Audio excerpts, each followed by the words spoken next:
A great WhatsApp conversation is worth nothing to your pipeline if it never reaches the Salesforce record. Eazybe links your chats to the right Salesforce records and backs them up automatically. And here's the part that quietly does the work.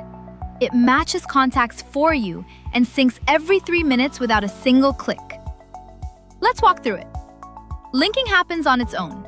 Eazybe matches the WhatsApp number against the phone number or mobile field on your Salesforce records. So keep those fields accurate and the contact card just appears in your mini CRM view, ready while you chat. From there, your messages sync every 3 minutes, all on their own. And when you first connect, Eazybe backfills the past 3 days of history so your records aren't starting empty.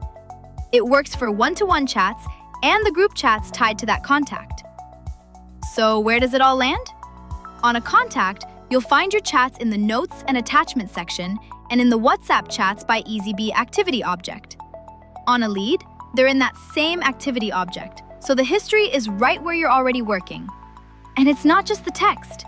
Images, documents, audio, video, your attachments back up too, right into that activity object, ready to download straight from Salesforce. That's your conversations and your files on the right record automatically. Start syncing your chats today.